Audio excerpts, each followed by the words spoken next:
السلام علیکم ویورز. پورا کالم تو میں نے نہیں پڑھنا، آپ کو بور نہیں کرنا. میں ایک بات بتاؤں گا آپ کو. داماد ہیں علی عمران شہباز شریف صاحب کے. ان کے بارے میں ایک تو اخبارات میں خبریں چھپی نیگیٹو قسم کی. میرے اسی یوٹیوب چینل نے وہ اٹھا کے چلا دی. بات آئی گئی ہوگی.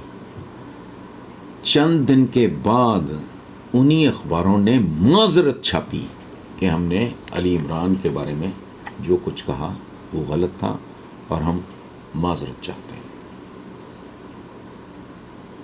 جو خبریں خلاف چھپی تھیں وہ تو ہمارے یوٹیوب چینل پہ آئیں، معذرت نہیں آئی. علی عمران نے میرے ساتھ رابطہ کیا. انہوں نے کہا جی میں ملنا چاہتا ہوں. میں نے کہا بیٹا آ جاؤ. آئے، بیٹھے، بات ہوئی. پوری بات انہوں نے سمجھائی، اخباریں مجھے دکھائیں.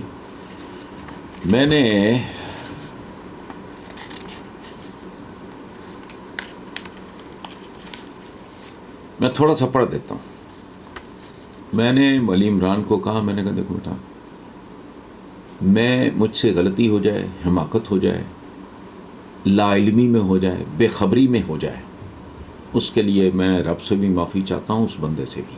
میں نے زندگی میں جان بوجھ کے پوری اپنی جرنلزم کی تاریخ میں کبھی کسی کے ساتھ انات کی وجہ سے یا کسی بھی اور وجہ سے میں نے قلم غلط نہیں اٹھایا. غلطی ہو سکتی ہے، ٹھیک، لا علمی ہو سکتی ہے، جہالت ہو سکتی ہے، میری بے خبری ہو سکتی ہے. خیر، تو اچھا یہ سنیں تھوڑا سا. میں ایک پیرا پڑھ رہا ہوں. یہ انگریزی اخبار لیگل نوٹس کے جواب میں باقاعدہ معذرت کر چکا ہے. یہ کس سن کا میں آپ کو بتا رہا ہوں، 2013 3 جنوری کا. اچھا، جنہوں نے خبر چھاپی تھی. یہ میرا اپنا ہی کالم ہے اور اس کا عنوان ہے سنگ ملامت سے معذرت تک. یہ انگریزی اخبار لیگل نوٹس کے جواب میں باقاعدہ معذرت بھی کر چکا ہے، لیکن انتہائی بے بنیاد الزام آپ کی پاپولر ویب سائٹ تک بھی پہنچ گیا ہے. یہ کس نے کہا؟ علی عمران نے.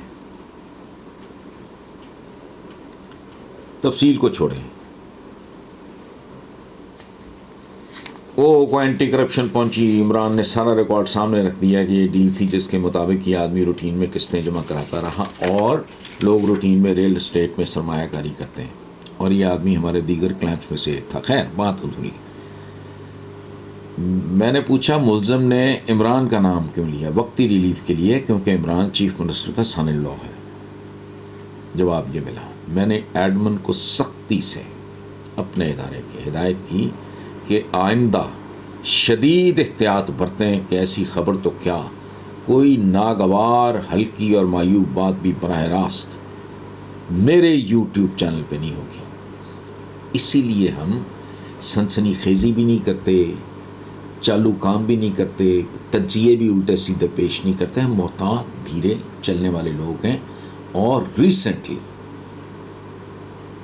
جس میں مجھے علی عمران کا شکریہ کا فون آیا انگلینڈ سے کہ اور بھی چند کیسز تھے جس سے علی عمران کو بری الذمہ قرار دے دیا گیا ہے. تو الحمدللہ اللہ پاک کا لاکھ لاکھ شکر ہے کہ میں نے بروقت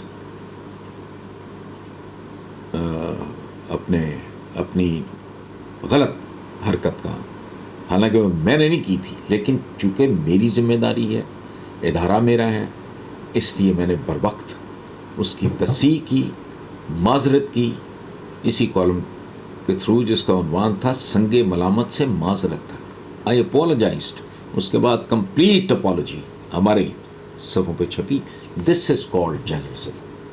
بھول چوک ہو سکتی ہے، بدنیتی پہ مبنی. دیکھیں، بات سنیں. حضور کا فرمان ہے کہ غیبت اپنے مردہ بھائی کا گوشت کھانے کے مترادف ہے. یہ کتنی بھیانک بات ہے. سو بھول چوک ہو جائے، پتہ لگ جائے تو بندے کو معافی اور معذرت کر لینی چاہیے. میں علی عمران کو مبارکباد دیتا ہوں کہ ان پہ جو باقی معاملات تھے وہ بھی الحمدللہ وہ ان سے بری ذمہ ہو گئے. Thank you very much.